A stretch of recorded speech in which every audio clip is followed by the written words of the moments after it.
Well, yo, hey, welcome to Red River Podcast. 149, I believe, I think we're gonna go with that.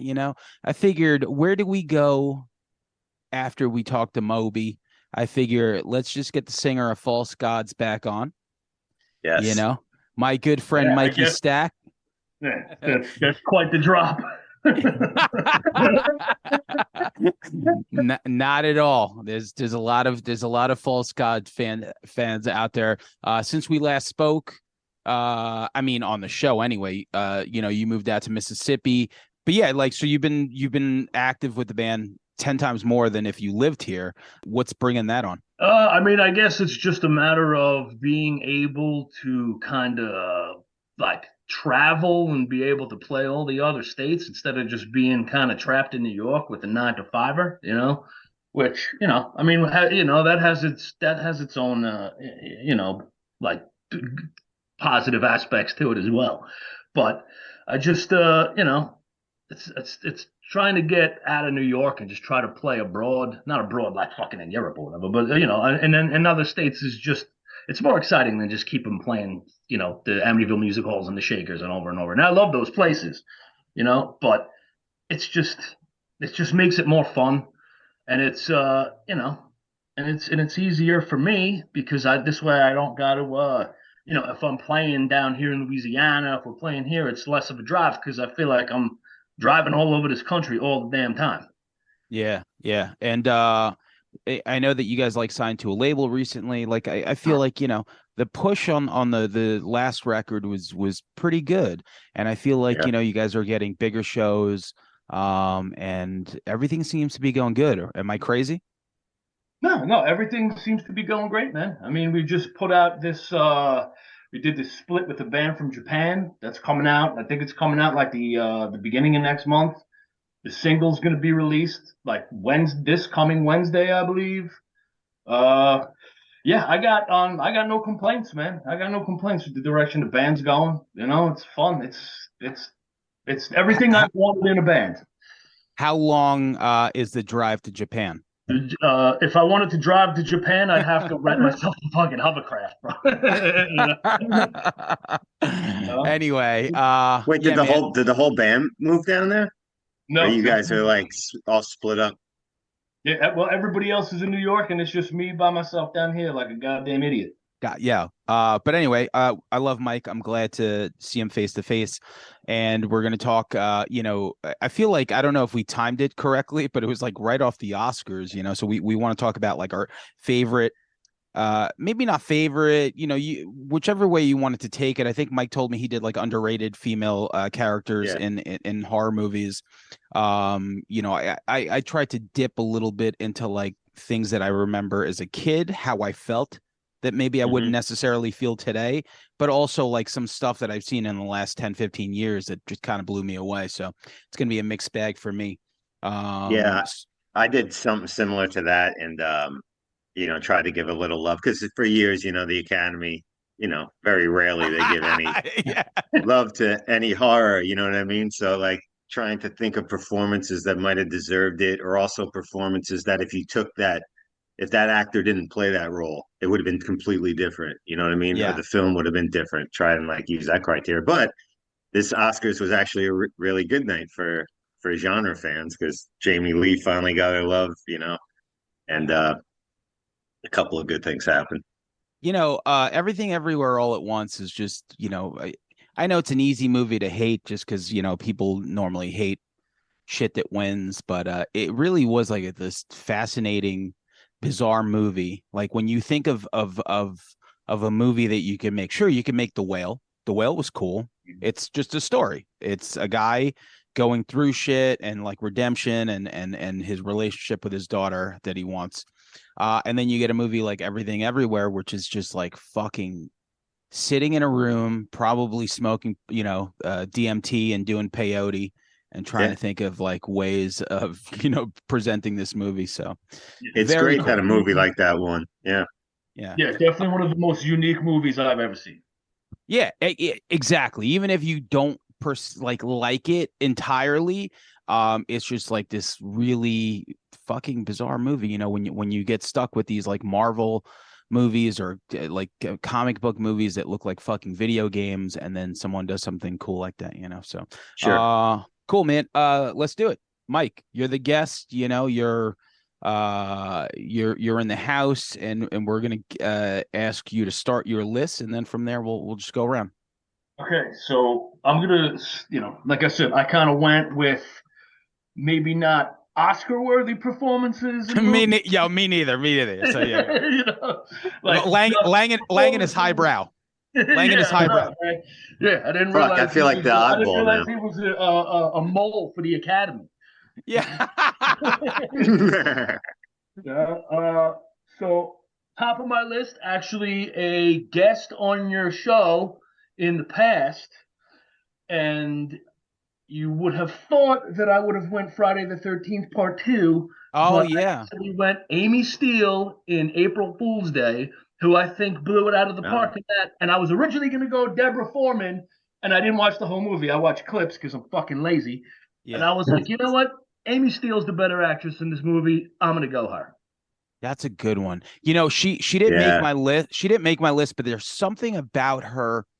You know, I don't know what it is. Maybe like this is where casting comes into play. Like you see Mhm. her, and there's something about her that's just like immediately you're like, oh, she's interesting, or she's really cool. And yeah, Yes. I love April Fool's Day, man. And when Yeah. she was on, you know, shout out to Dan Tur, it was super treat for us. So that's a good Yeah. one. Friend of the show, Amy Steele. Yeah.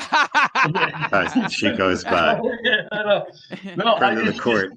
in my like just for the scene when she finds out that not a spoiler, obviously, that Yeah. she finds out everything in the movie is a big giant motherfucking joke, and the sarcastic amount of pissed that she gets alone makes my list right there.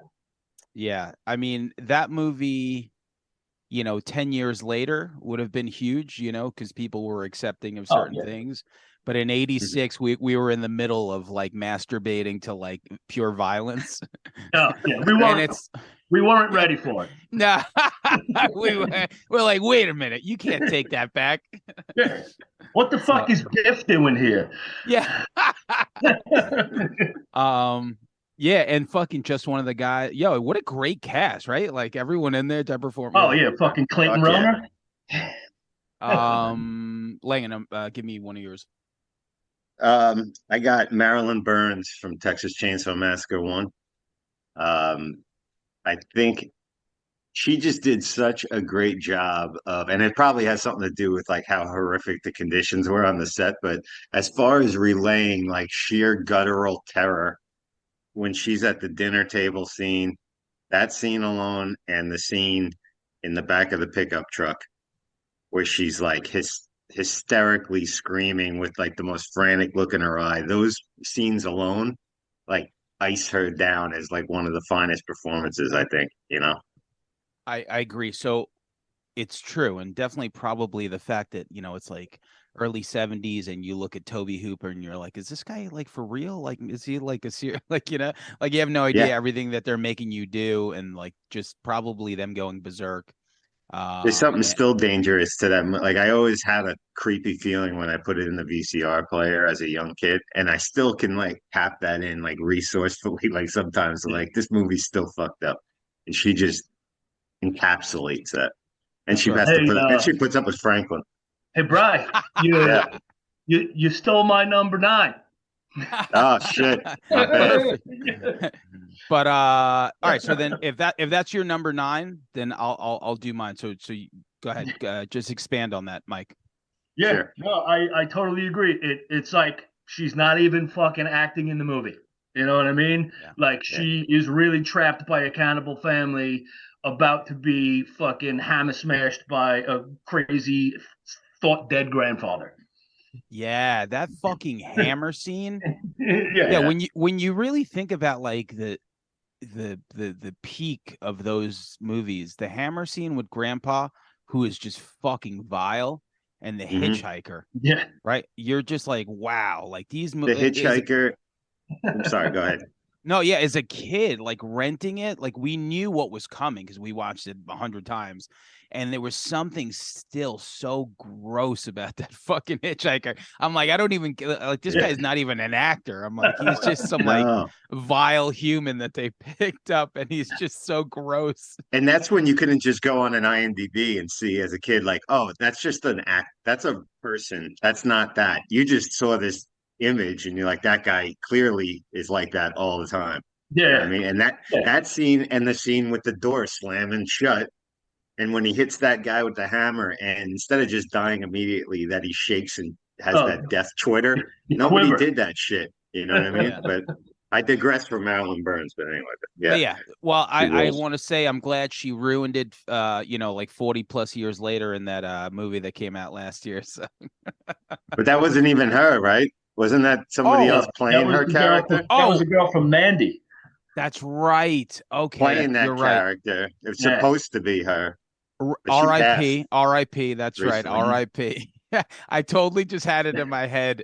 It when I was like, what is she in this movie for? It wasn't even Yeah. her. She was there for like she like yeah, wow.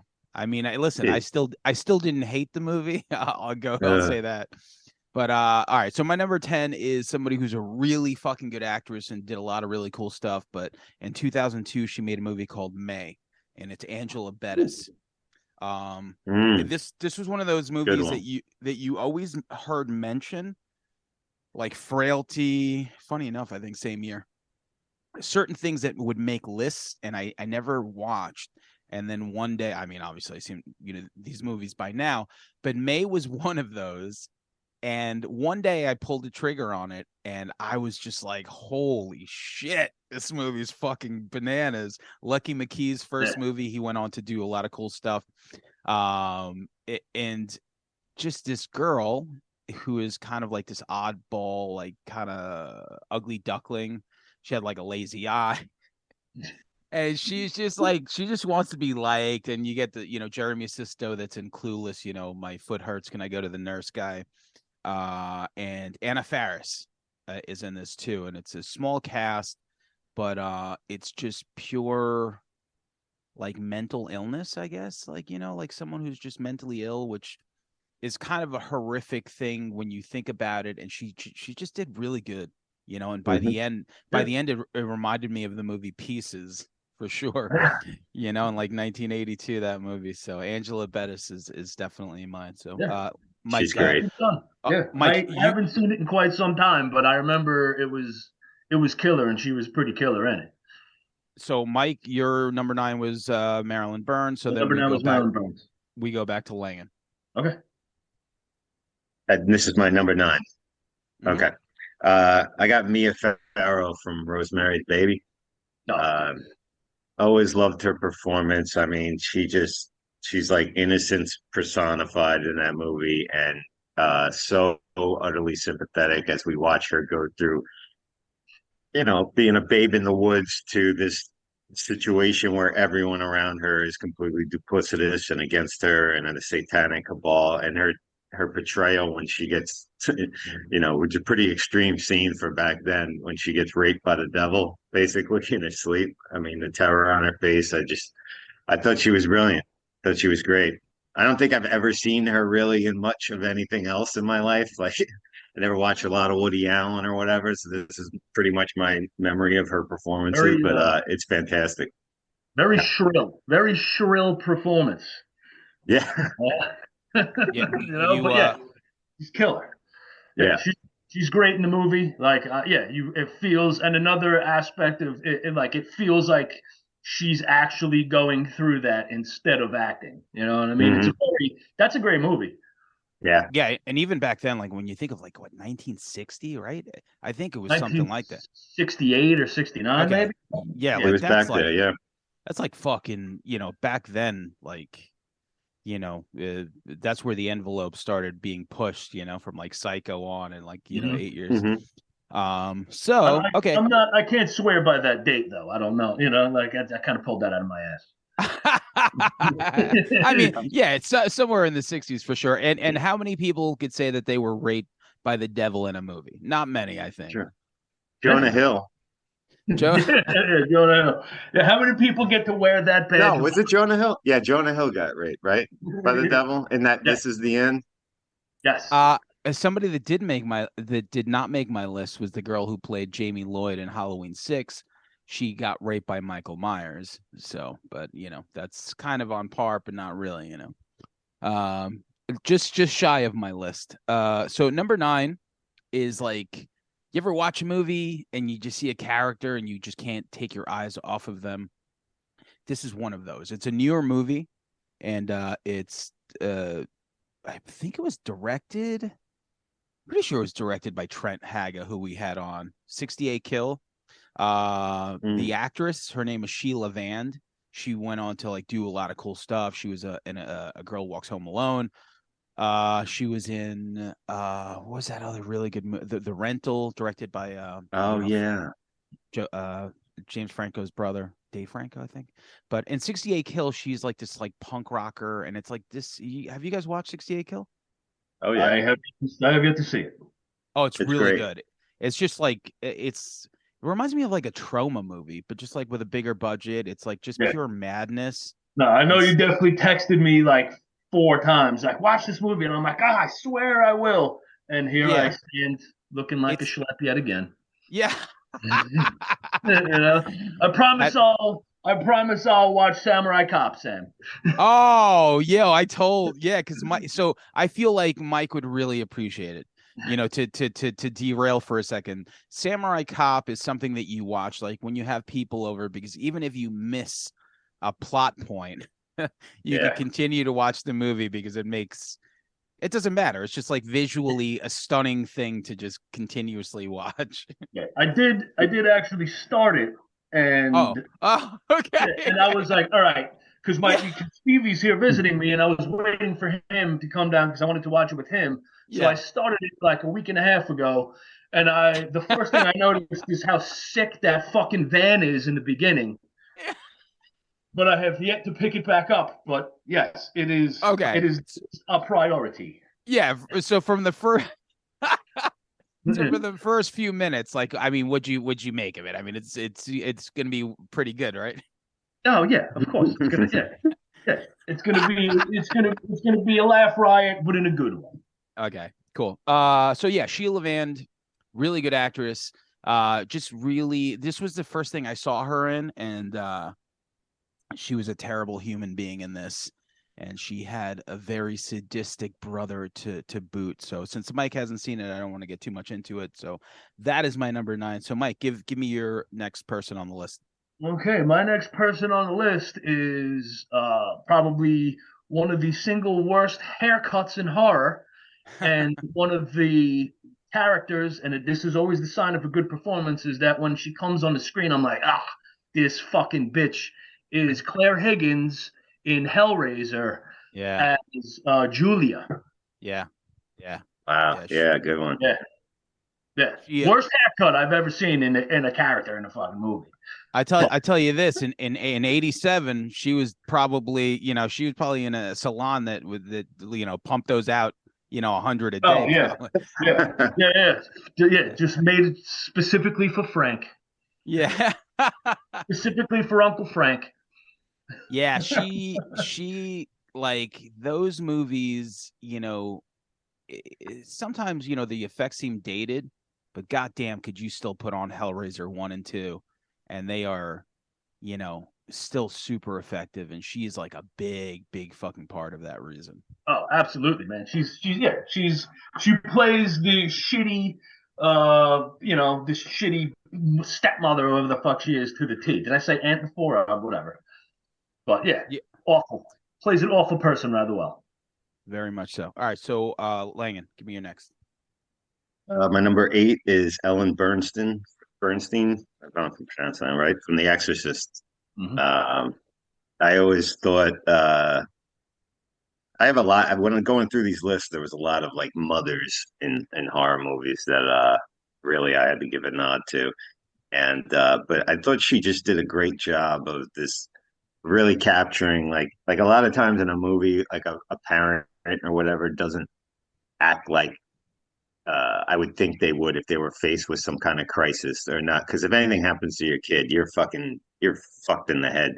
Just a balance of trying to find out what's wrong with her kid, having to suspend medical belief, go to this other realm, but she's also to be loving to her child, but like completely living in fear of her and terror of her. And I just thought she was fucking amazing. Yeah, What do we totally agree. what do we think of the idea of the remake right now with David Gordon Green? I've kind of had enough of that guy's. Yeah. A little I'll bit. be honest with you. Yeah.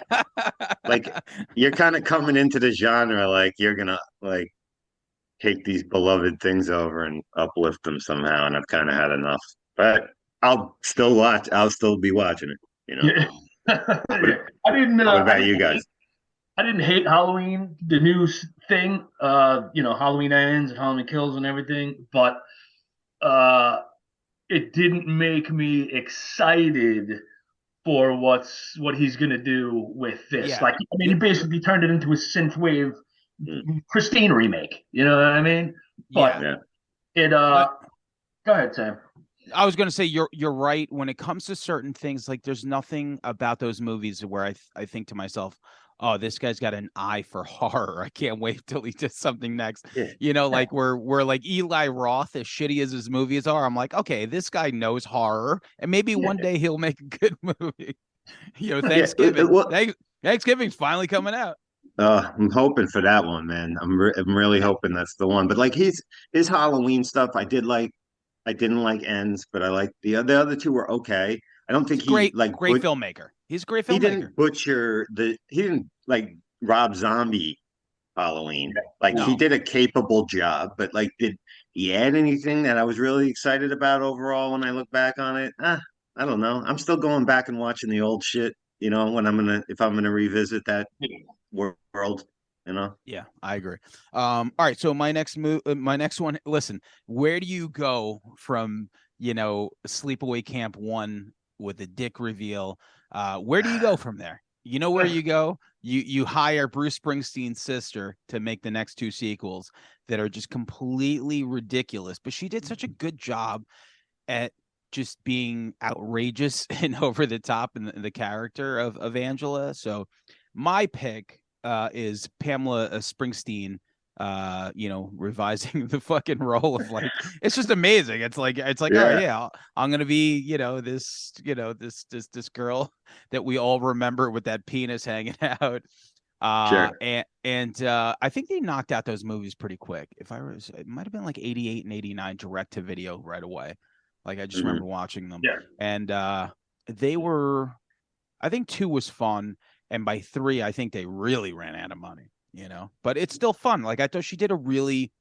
I think she didn't take it serious, and now she takes pictures for a living, and I'm sure she hangs out with her brother on tour or whatever they do. And so Pamela Springsteen as Angela is my I number think 8 they mention. really leaned into the camp on that second one, and that's why it's so fun, you know.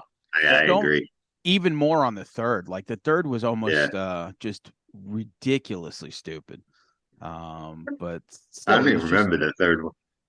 Well, I'll send you the link. You're gonna love it. You're gonna Oh, love thanks, man. Yeah. If you like the Thanks, second B. one, you'll love the third one. Yeah. Yeah. Yeah. Yeah, it kind of hit us like the same time, like Halloween 4 and 5. It was just like these things with just it's like, okay, we made some money on 2, so let's do 3. And Yeah. listen, from a business Hmm. standpoint, that makes sense. If you're in a business and you make money here, it's like I ain't mad at you. So that's my number 8. So Mike, give me your next one. All right. My next one is actually one that I noticed the other day, and I was like, wow, this hold on, there we go. This girl is actually doing a really good job in this movie, and she makes for a sympathetic older sister character, and that is Megan Follows in Silver Bullet.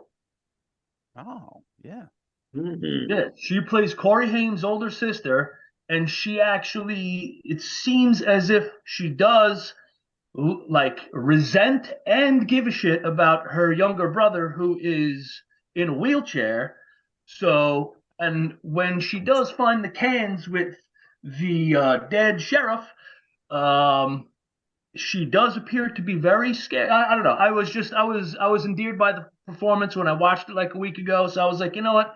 I'm gonna add her on the list because she's not on anybody else's fucking list. Nah, yeah, that's a good one. Yeah, I mean that's the beauty, Langan went, to extremely highbrow. I just picked Pamela Springsteen, and you pulled out an even more random one. But Yeah. that's the beauty of the list. Like if we all had the same list, then it would be, It's better that stupid. way. Yeah, So absolutely. very cool. Yeah. Everybody's working off a different list That's of it. a different subject.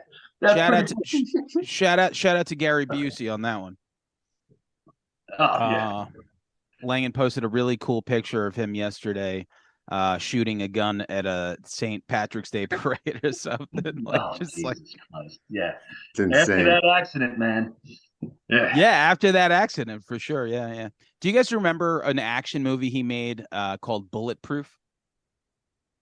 I remember No. an action movie he made called Eye of the Tiger. Okay. Oh my God, that's another one. Yeah, that's up Yeah. on Tubi. Yeah. Yeah. Yeah. Bulletproof, I'm not sure. I know the Adam Sandler one, but I've never It heard of it, the Gary Busey one. it was before, and he's like Schwarzenegger. It's like a commando type thing. Like he like takes on like 400 people and kills them all. Wow, I'm It's sold. yeah. Yeah. Write that down. I don't remember any of those movies, Yeah, but yeah. I do remember him on Howard Stern's Head Injury Club for Men on the Channel 9 show after his motorcycle accident. Do you remember that? Yeah, I They all do. had That their would heads wrapped. yeah. Yeah, Is that was a that good one. bulletproof 2 words or one word? Yeah, it's just one word, and I think it might have been like 89 or something. So Huh? so who's up? Langan? Yeah, I'm going Florence Pugh from Midsummer.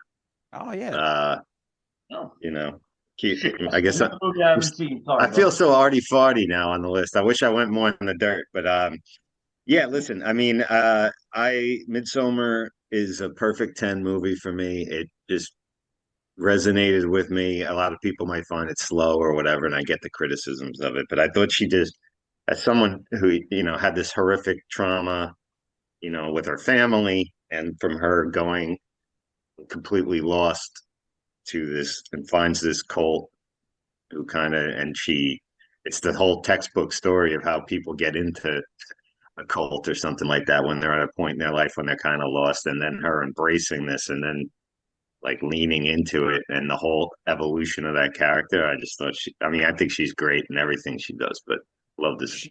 She is really good in everything. And that movie is really good. I liked Hereditary till the end. This movie I liked all the way through because it started off with that like very dark beginning, and then by the end of like Midsummer, it's just a cult movie, which was just totally in disguise. Like you're not thinking anything of it, and then when it turns, you're like, oh, you guys are kind of like the dinner, and you don't even fucking know it, So, Right, yeah. right. That and there's always been something a little more horrific or scary to me when things happen in a beautiful daylight, sunshine. Not in the thunderstorm in the haunted house or whatever, but like perfectly sunny day. There's something safe about that in your head, and when all this fucked up shit happens in it, I think it gives it an extra like punch. Yeah, I might be talking about that later on. All right. I am the dildo in the church here, but I've never seen the movie. Ah. Do I think you'd like it? I don't even think I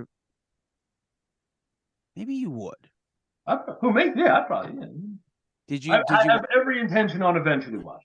Okay, yeah. I mean, it's a long watch. I watched it in the theater, so I had no choice but to sit there and watch it, Yeah. So, all right, my next one is completely in the dirt. As a kid, this fucking VHS cover was like everything. I mean, man, I wish I had that poster. I'd probably put it up. Mother's Day. Beatrice. Shit, nice. The old lady was just so like she was raising two animals, and that ending scene, like there's no one really died in the 80s, right? Everyone came back, and there was always like that one last hand grab.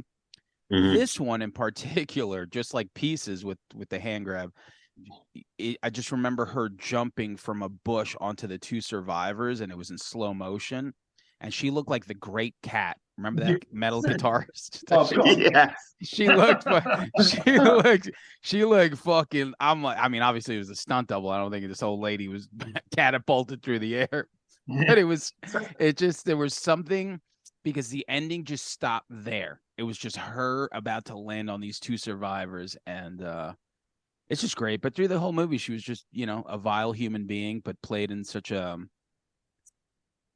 like, there was nothing wrong to her in what she was doing. This was like her life, and she loved her two sons. And that's it, man. 1980s Mother's Day.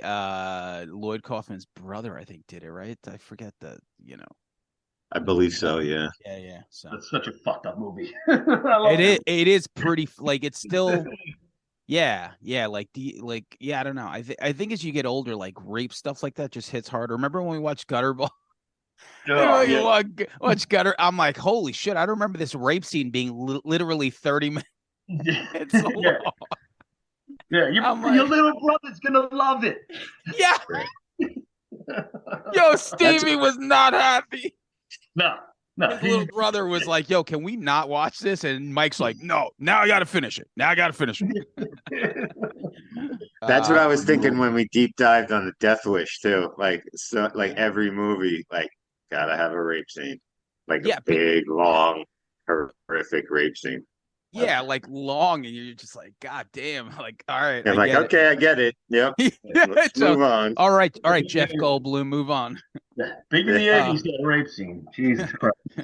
All right, so you're number 6, I guess. Yeah. 6? Yeah. Yep. All right, so my number 6, I'm going to go follow Brian's cult thing here. And I will say Elizabeth Olsen in Martha, Marcy, May, Marlene. I don't know if you guys have ever seen that movie, but It's great. cult.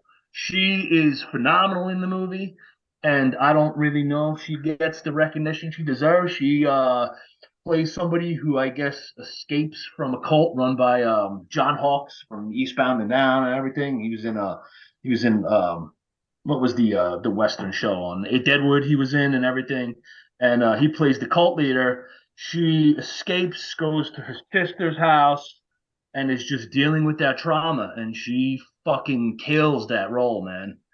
Somebody who went on to make Marvel movies and everything, man. And if this is, her potential as an actress, man, she blew it out the park. I loved the movie, and I loved the performance in it. Very cool. I never seen it, but Langan It's saw it. good. Yeah. Very good. She's great. Totally agree. Yeah. Langan, give me your next. I got Piper Laurie from Carrie, Oh, playing the mother iconically. Complete religious psycho. I mean, we've all seen the movie, complete religious psycho, but that she just had the crazy in her eyes. She just had it like perfectly nailed down. Occasionally showing love to her daughter, but flying off the handle at a moment's notice. You know, flipping out on her daughter for having her period, all kinds of just completely psychic shit. But like, I know her range from like sympathy to fear to like all these things. It's amazing. I mean, that whole movie's a great. You talk about like good women's performances. There's a whole bunch of them in that film. Oh yeah, I got one in there, but it's later in my list. But yes, Me too. for sure. I got another one. Okay, cool. So my next one is Lisa Zane from Freddy's Dead. Terrible Nice. movie. Terrible movie. yeah. I think me and Mike talked about it via text. I think you just randomly texted me one day. You just wrote, "Yo, Freddy's Dead, not really good." No, right? I wrote New Nightmare. Oh, New Nightmare. Okay, yeah. So Freddy's Dead. I could go to bat for the first 5 Nightmare movies. I really can. There's something about even like 5. I guess they start to fall off a little bit with like the cameos and all that other dumb shit. But you could really defend the first 5 because they're still creative, and there's something about being in a dream that allows you this landscape of like, okay, whatever you think of, you could do. I just remember watching Six and thinking like, wow, this girl is so fucking good in this. You know, obviously she was super attractive to begin with. Related, I think that's Billy Zane's sister. And man, she was just really good in this movie. I loved her. You know, it was just like when I think of Freddy's Dead, I just think of her performance. The ending scene was absolutely fucking so anticlimactically stupid to begin with. I think she stabs him with like it's just so dumb. But she was the saving grace. So shout out to Lisa Zane for being so great in this movie. Nice one, man. Could not have predicted that you would have put her on your list. Yeah, okay, yeah. That's why I'm here. All right, let's do five.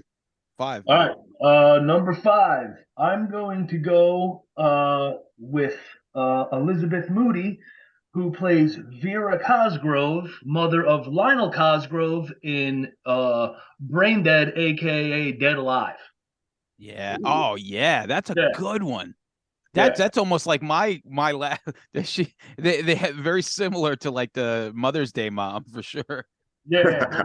She has to do some silly fucking shit in that movie, like eat pudding ridiculously and have her ear fall off into said pudding, and she does it like a fucking Oscar winner. You know what I mean? Pulls it off fantastically. She's great. That movie is, I mean, I can't say such a good pick. And the thing about that movie too, like, you know, I always talk about like my girlfriend being 8 years younger, and the other day she was like, I don't remember Dead Alive. I've never seen Dead Alive. I was like, yeah, I put on Dead Alive once. And we were watching it under protest from her. And it got up to the pudding scene where her ear falls off and she starts eating it. And Karen's like, I'm not watching this. Yeah. Actually, it's funny. I tried to watch that. I took a bunch of acid one time and I tried to watch it, and that movie is fucking unacidable. Oh my God. It's not got to be demented. Yeah, I turned it off. I was like, this is not I'm not watching this. So I worked in Quorum, New York, shout out, at a traumatic brain injury house. And there was 2 VHSs. That's how long ago it was in the house. One of them was Terror Eyes with Daniel Roebuck, and then the other one was Dead Alive. And that was like how we first watched it. You know, you'd always see the cover, and then just one day we just like put it on. We were just like, holy shit, that's what this movie is. Like when you first watch it, it's like, wow, like can this movie get any crazier? And it just keeps getting crazier and crazier. So exceeding expectations. Yeah, what a great performance in a great movie. That's right. Not many people could say they ate their own ear in a movie, but no. You know, she did. So yeah, Elizabeth Moody. We speak your name. Mike Tyson. Yeah. I'm going way back here to Betty Davis from Whatever Happened to Baby Jane. I don't even remember the year it came out. Just watched it again actually on Blu-ray because I tried to revisit some of these movies. I think it is. I think Thomas Edison filmed the shit. A lot of old, you know, film doesn't hold up for me because some of it has that funny way of talking and delivering lines like that nobody talks like that. I mean, question whether they talk like that then. But this performance kind of still works just like a Twilight episode still works. Sometimes they get it just right. And I thought, because she really dug into that character, she created the makeup look, which is still kind of fucking fucked up and hideous looking, even seeing it in the modern day. And just had played this absolutely pathetic character who used to be famous and now is still as a child, and she's still like kind of stuck in that world. She's completely awful to her fucking paralyzed sister. She's a complete monster that we go from like being how pathetic she is to just like realizing what a monster is and despicable human being. But I think it's still for film when a performance that old still kind of works. I think it's impressive, and it says something, you know, just like Nosferatu with Max Schreck or something. It's just something about it. Those As I think Joan Crawford and Betty Davis actually hated each other when they made that movie too. So I'm Yeah. Well, oh, Crawford was good backing too, her but out too. everybody gave Betty Davis a lot of the attention. And there's actually a there was a show on FX. I think the guys that did American Horror Story and Mhm. fucking whatnot were involved with called Feud with Yeah. Susan Sarandon and Betty Davis and God, who was Joan Crawford? The girl that from she's an American Horror Story. I don't remember her name. The older that, lady. oh yeah, Jessica yeah, Lange. yeah. Jessica Lange. Yeah. Yes. Yeah. She plays Joan Crawford, and Okay. it's a great series. It doesn't stream anywhere. I have no idea why. I found it somehow, but it's good if you're interested in it. Oh, Yeah. that is cool. Yeah, I like shows like that. That's like when I saw The Offer, it's like, okay, Hmm. you made a 10-part show Yeah, about the making of The Godfather and everything that went through, So that's same process on this one, same formula. when you were talking about not listening to people talk like they did back in the old days, I just went back to The Witch. I went even further back, and I'm just thinking Yeah, like, I'm like, holy shit, sitting through The Witch, listening to them fucking talk like fucking like they're in the Goonies with "Ye intruders beware" or whatever the that fuck they shit's say. not even as distracting as me as like when you go back to like an old like what they consider like a gangster movie, like yeah, Yeah, copper, blah, say blah, blah, yeah. blah. A lot of that shit, and like, Silver. well, I think, and everything was like over dramatized, and I think it had a lot of it had to do probably with like as you go further back with people transitioning from like into talking films and stuff like that, and used to playing into theaters and not the camera. There's probably like a learning curve there or something, but yeah, that shit can be really distracting. But this film works still. All right. So my number 5 is man, Caroline Williams, Stretch, Texas Chainsaw Massacre 2. Nice. Um, she was just, I don't know, she was just so lovable. You didn't want anything to happen to her. Leatherface kind of liked her, I guess. She was shoving that chainsaw like Yeah. in her Yeah, like what were they trying to say by that? I don't I understand They were trying what. to say anything, man. Yeah, I was gonna say they weren't saying shit, but if you give the movie to some like fucking millennial today, they'll write an article about it right Yeah. now in like Subtext. in Vulture yeah in Yeah. Vulture or Medium, like given the subtext, like, oh, what I really think they were trying to say is Yeah, Yeah. it doesn't take much to dissect. They're not hiding anything there. uh so she, man, once again, just the chase scenes, everything about Chainsaw 2 is so much fun. To the very ending where like fucking Chop Top is just slicing the fuck out of her. Like Mm, he's just Yeah. slicing her. And then she she gets the best of him, with that chainsaw. And it's she just she was just a great final girl, man, very likable.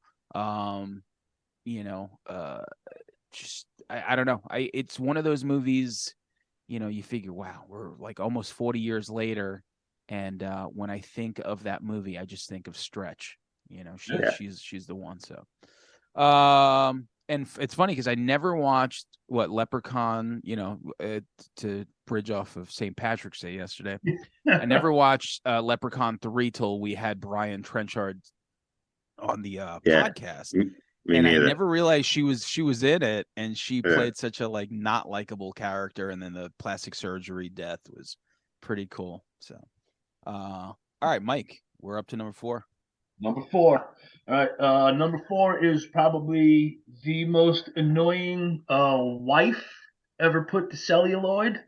Uh, and that is the character of Billy, played by Adrienne Barbeau in Creepshow. Yes. Oh shit, Yes. good one. Yeah. Yes. Yeah, that's a good one. Yeah. Just That's so good. it's if you look up nagging in the dictionary, there is a picture of her in her weird Pocahontas dress with a drink in her hand, just waiting to be shredded apart by a fucking Tasmanian devil, whatever the fuck that thing was in the crate.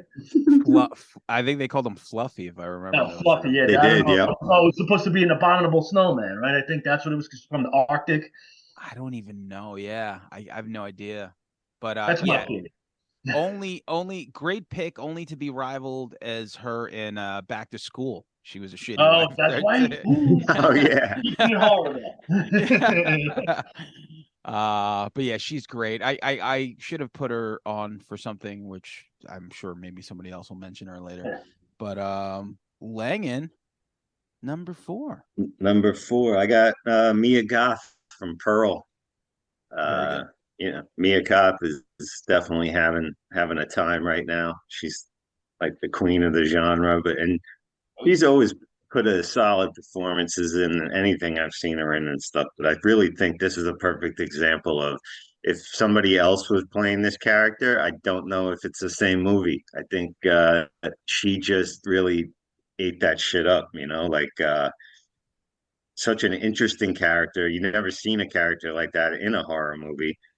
And just her delusional pursuit of her talent, her career, and where her mind goes when it falls apart, and just the psychotic look on her face at the end of the film. It's a home run, top to You, bottom. you sank my battleship. That's my number 1. So I'll just talk about it now. Oh shit. Yep. Um, yo, it's fucking like that was like I can't even I don't know what else to say about that performance. Like she was so good in that movie that was literally a John Waters movie meets like fucking Wizard of Oz. Like it was just batshit. And it could have been terrible, Yeah. to take something on like that because it's this movie and it feels like you're watching a movie from like, the 30s or 40s or 50s. Yeah. And And Technicolor. the music behind it, the naivety of like, the characters. And then it through the whole movie you get like traces of like insanity that would never Hmm. be in a movie like that. And it's like, whoa. So he starts sprinkling it into like the fucking end where then it just takes off and you're like, holy shit. You're like, this fucking bitch is crazy.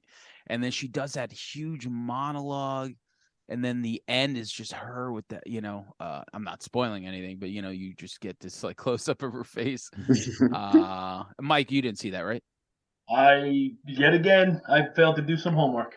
Okay, but is that something that you give a shit about watching or not No, super much? I'll eventually watch it, but I don't want to hold you back from talking Yeah. about it. So to you talking, Did do you it. see, You know, did you I see X? saw a movie I know stuff about. I saw X. Yes, I did see You X. did.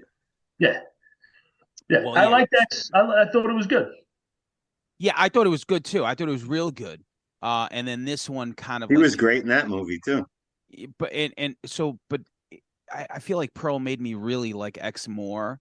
Hmm. Like if you Hmm. put them together, and now I'm, very much looking forward to the third installment, Maxine, and she was great in Infinity Pool, the new Brandon Cronenberg movie. I haven't seen that yet. Yeah, Yeah. I Yeah, haven't just like seen that yet either, but I fucking loved Possessor, man. I thought that was yeah. awesome. Yeah. Yeah. Oh, okay. Definitely Possessor is that's like a crown jewel. Yeah. I didn't love it as much as Possessor, but that's what happens. You go there and then Mhm. but it just the plot, I think if you read it's just a really interesting plot. It's just, um I think the synopsis is just like, tourists wreaking havoc somewhere. It's just it when you when you peel back on the plot as to what it is about 20-25 minutes into the movie, you're like, wow, that's an interesting fucking left turn you guys just made right there. So very much recommended. But yeah, that's my number 1, Mia Goth. So you just went. I'll do my number 4 since we're here. Right. So I have a threefer. I cheated. But it's just Friday the 13th. Like I think there's something about 3 characters and 5, 6, and 7 that just like I didn't know which ones to pick. And by no means were they like, amazing performances, but Tiffany Helm, who plays the pop locker, there was something like as a kid visually, right? So I went back as a kid and visually more than anyone else in the series, like I just like I'm like, oh, she's so cool. Like I wanted to like hang out with her. Probably had a crush on her for sure. And then 6, the girl played by Jennifer Cook, Megan Garris. Okay, yeah. like the one who like assisted Tommy. She was like she was the final girl to his final boy. She was just great. She was fucking so perfect through that whole movie. She was like badass, helped him out through the whole movie, and it's just really likable character. And then that led into Laura Park Lincoln, which was just basically Carrie meets Jason. The Tina character. Those three in a row. I just thought they, as far as casting went and characters went, as ridiculous as those fucking movies are, I wanted to shout out those three in my number 4. Nice. Good. The pop lock scene, that pseudo echo song that's playing is a great song as well, man. Great song. Yeah, that's a great song. Yeah. I don't know if you could pop lock to it, but she did. The director. The director was like, breakdance to this. Yeah, I gotta go do another fucking porno set in 15 minutes. Yeah. 4, 3. Cool. So 3. Let's do 3, Mike. Okay. For number 3, so it's funny that you did 3 movies there, because I was thinking about, I was torn between 2 movies, but I went Jeanette Goldstein in Near Dark as Diamondback. Yeah. Nice. And I just wanted to give her credit also as Vasquez, obviously in Aliens. Yeah. You're right. Going against Sigourney Weaver as Ripley in Aliens is a little rougher than going against fucking Jenny Wright in Near Dark, who just basically fucking bounces around the fucking movie like an idiot. So it was easy for Jeanette Goldstein to steal the show in Near Dark, and I believe that her performance is definitely worthy of mention. Absolutely. Yeah, in a movie man. Full of good performances, by the way, because Lance Henriksen and obviously Bill Paxton fucking destroy that movie. I fucking love Near Dark. Yeah. And that's directed by what's Catherine her name? Bigelow. Yes, Catherine Bigelow, yeah. Super underrated, super underappreciated because it came out the same year as Lost Boys, and it's not like it's like a slow burn basically, and but when they get to listen, Vasquez, first of all, when I realized Vasquez was the same lady from Terminator 2 and this movie, I was like, wait a minute. I'm like, she ain't even Hispanic. I felt betrayed kind of a little bit, I was just like, I'm like, wait, that's a mom? Appropriating your culture, bro. Yeah.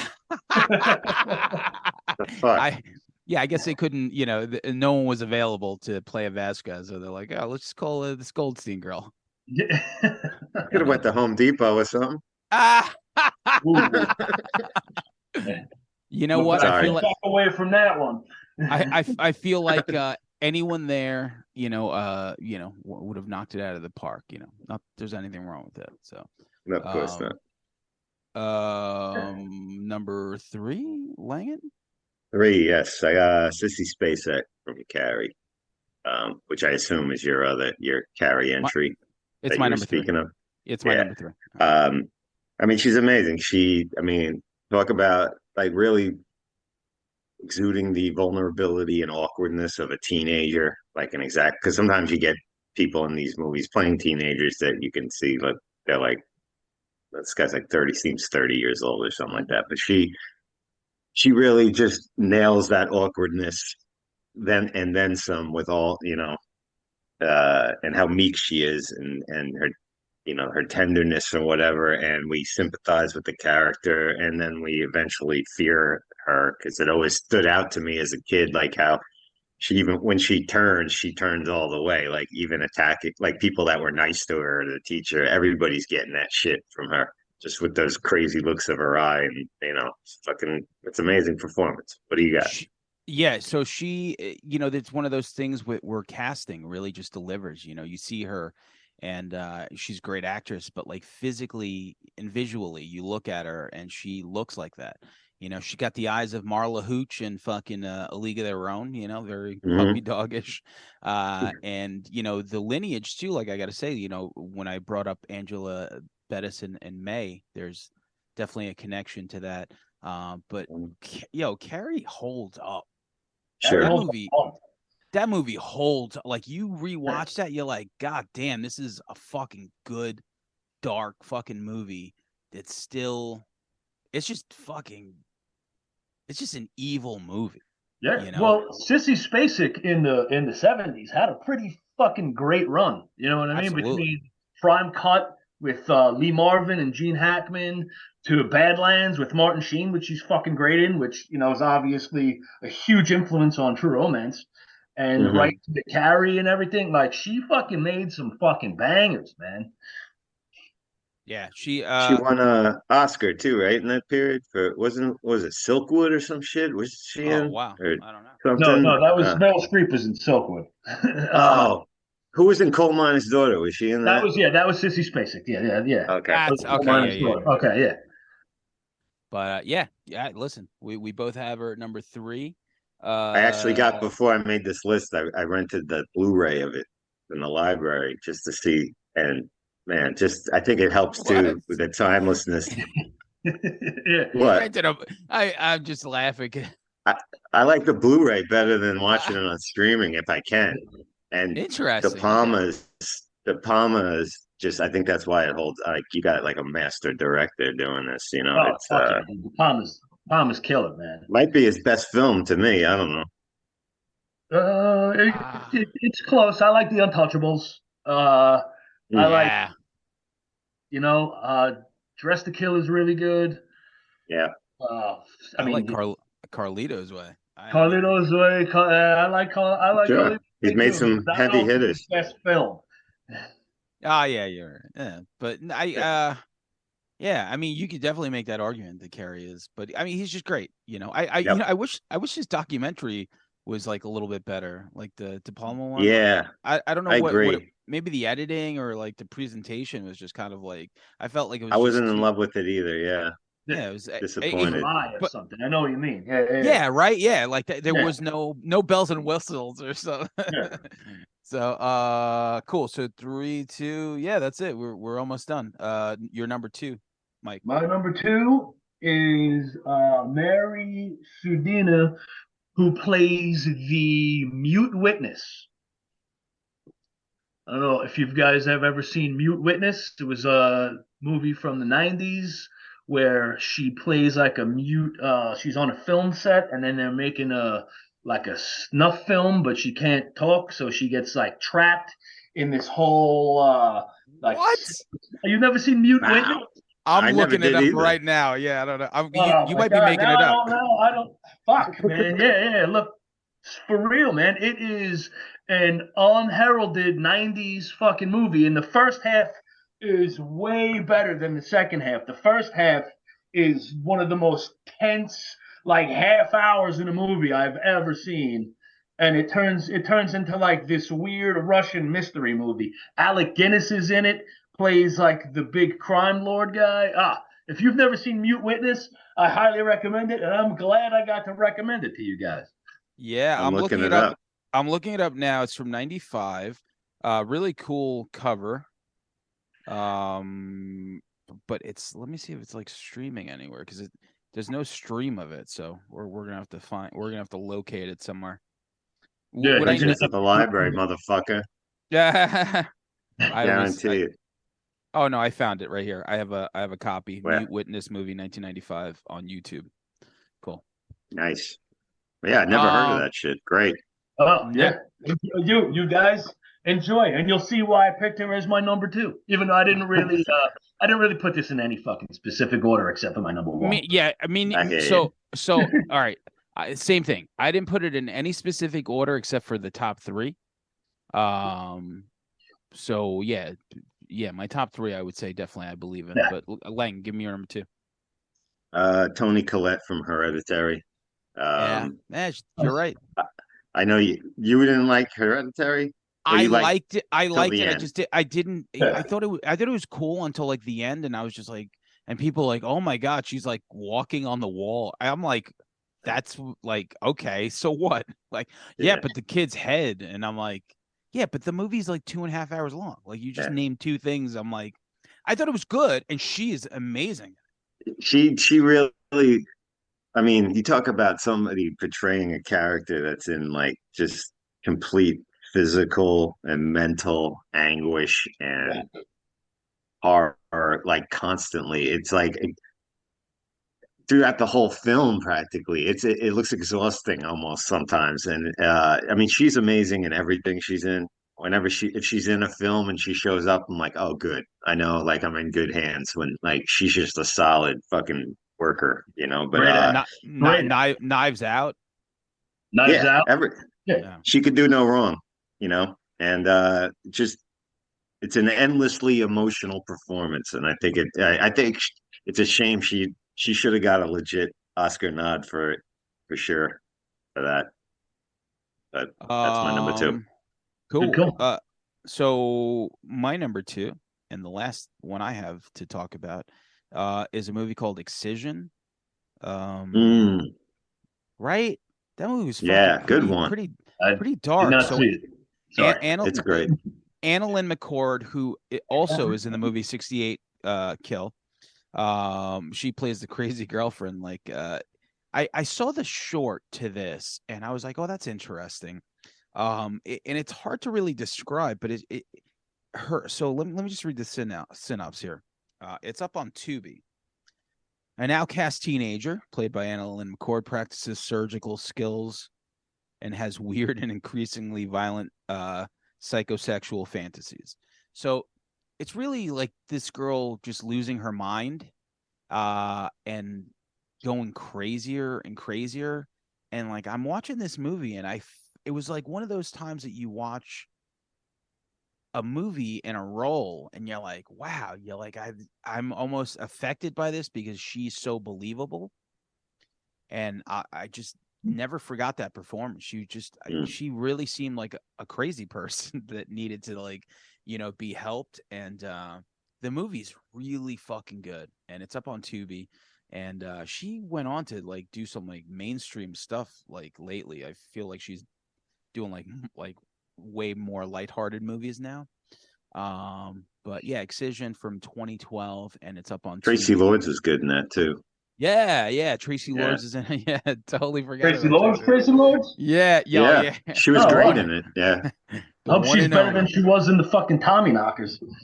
Yeah, yeah, yeah. No, she's crybaby era. Tracy Lords good in this one. yes, yep. All right, cool. That's my number two. So, Mike, that leads us to number one. Okay, my number one, and I think that this performance gets a little overshadowed by how fucking much of a gut punch that the end of this fucking movie is. But my number one is Marcia Gay Harden in The Mist. Yeah. Nice. She is unfucking believable in that movie, and like Oscar fucking worthy performance in that movie. She's awesome. You know, she's like She just as far as playing like some type of fucking who you think is bonkers, fucking religious goddamn zealot who fucking winds up getting everybody to fucking follow her, and you're like, with the performance, I can kind of fucking see why. Yeah, that's really good. That's a good left field one. Because you have like the outside of like the store where like something completely different is happening, and inside you still get like that Lord of the Flies type thing, like basically that one person that's so charismatic and insane that she's able to have everyone kind of like believe her in like Yeah, well, she like provides everybody in the store with basically a reason why this is all happening. And everybody, if there's one thing everybody needs in a time of severe panic, it's a explaining. fucking reason. Yeah, it's a good one. But yeah, Nice one, and man. the end is a gut punch, but she definitely she killed it. Yeah. Langan, number one, because my number one was Mia Goth. I got to give a couple of honorable mentions to films I left out only because I didn't think they were horror films per se, so I kind of didn't say it, but they're kind of dark films to begin with. Tilda Swinton as the mother, and we need to talk about Kevin, the mother Oh, with the great. psychotic kid. Um, Rebecca Hall and Christine about the news reporter that shot herself on air. Rebecca Hall's Very, awesome. she's so good. She She's so she good. she was great in The Night House The and this Night other House, absolutely. and the one that she just did with Tim Roth, like Yeah, where she's really good. She always does good work. And then Anna Taylor-Joy in Last Night in Soho, not quite a horror movie, got Yeah, elements of it. She was great, and not dark at all, but it's technically a serial killer movie. Kathleen Turner in Serial Mom and John Waters' Serial Mom is fucking hilarious. She can so tell good. she's having so much fun in that role. Yeah. And anytime she says Pussy Willows, I still fucking laugh. Um, but my number one cliche here, it's one time the Academy got it right. It's Kathy Bates in Misery. It's one of the greatest. It's a master class in acting from top to bottom. It's one of the best performances I've ever seen in my life of someone who goes from utterly sweet to completely savage, and you don't know what mood she's in as this keeper of James Caan. It's the best, besides Carrie, it's the best adaptation of a Stephen King um, novel, and it's perfect. It's a masterclass of acting. She is horrific in that movie. Like, Yeah. I just recently, maybe we watched it like a few months ago or last year. I don't remember. Still, like, you're Hold like, up. wow, this is so good. Like, it's just so good. She's fucking killer, man. Like, it's funny because I tried to pick shit out of left field here and try to go off. I went half and half. Yeah. But obviously, she deserved what she got when she won that award, and she's fucking. It really is one of the best. It's definitely a top three because I'll give it to that. I like Stand by Me as a Stephen King adaptation too. Yeah. But Yeah. her performance in that movie is fucking unparalleled when it comes to fucking characters in Stephen King. It's the best performance in any Stephen King story in all the movies. It's a perfect movie. I watched it with my son. Like I watched movies with him, when he was like maybe 11 or whatever, we watched it. And it's a perfect movie of suspense and sad that, legendary scene with the ankle and just acting, directing. It's perfect. It's a perfect film. Oh, those ankles are just like, you're just like, I can't think of it. Like, is there a scene more cringeworthy than that? Because when you know what's coming up, my stomach's turning and stuff like that. And you know what else still made me anxious when he put that figure down, when he knocked it and put it back on the counter the wrong way. So you knew he was going to get busted. That guy. It still made me upset. Like, oh fuck, why'd you do that? So it reminds me of the podcast that I sent you, Unseen, where that kid, the bone breaker. Yeah. So I sent Langan this podcast. It's really good. They have these really cool like stories that I've never heard of. And there was this one kid who would kidnap these kids. Like he was a teenager doing this to like other teenagers, and he would like break all their bones in their body and keep them in the house. Like, and he's like retelling this story, and you're just like, he had this one younger kid there, and he like twisted his foot so he couldn't walk. And that's fucking terrible. Yo, I'm gonna send you. Worse. It gets so much worse than that. Like, I'll send you the link of the story. They do like a 22-minute, 30-minute piece on it. Yeah. Yep. And you're like, when did this happen? And how it like, I couldn't believe it. I was like, oh my God, this kid is crazy.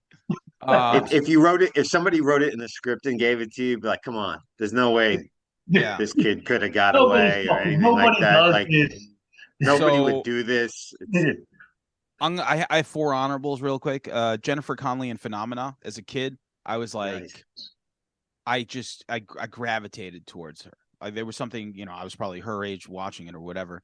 Drew Barrymore and Firestarter was something that I loved. Just like she just, I don't know, there was something romantic about being a kid and doing fucked up shit. Because in '84 I was a kid and I was like, I want to do that. Phoebe Cates and Gremlins. I thought she was great. And last, Denise Crosby in pretty much anything but Pet Sematary. I loved her. Pet Sematary. Okay, so I have an honorable mention here because I didn't know that we were going to do that, but I did have one that I wanted to do, and it's not horror. I wanted to do Ellen Barkin in Sea of Love because I love that movie. Noteworthy performance. She fucking matches Pacino fucking note for note in that movie. And I know it's not a horror movie, even though it's about Nah, it's a thriller. Yeah, it's good. Yeah. But I love her performance in that, and she is smoking in that movie as well, man. She's fucking Rooker. I love that movie. That movie's fucking awesome. It's a good movie. Yep. I think John Goodman's in that movie. John Goodman is in that movie too. I think isn't Samuel L. Jackson in that movie too? And they do the guns thing in the beginning as well. Doesn't he make an appearance? I feel like I believe that because he's one of those guys that got famous, and then you rewind, you're like, oh, he was in everything leading up. Everything. He's like Pedro Pascal now. You're like, oh yeah, he's been in like 100 roles that you didn't know he was in. So cool, man. That's my honorable mention. Yeah. Fucking killer. We are going to do a part 2 of this where we're going to talk about the male counterparts of horror, and Langan will go highbrow, and me and Mike will play in the I got to shift gears now. I feel like well, you know what? Someone's got to class up the joint. Yeah, you got. You know what I mean? That's what it is. Yeah. We can't all be digging in the ground for dirt. Cool. I'll put up some links of like the new False Gods album. Yeah, man. Continued success. For sure. That's success. You know what I mean? Like, success is doing what you want, and exactly. It's all relative. You know what I mean? It's just I'm just happy to be fucking still playing music here at fucking 45 years old, man. Me too. I'm gonna go get a haircut now. So guys, later. All right, brothers, love you. Thank you for having me as always, later, man. Guys. Appreciate it, man. All right, later, buddy. All right, later, bro.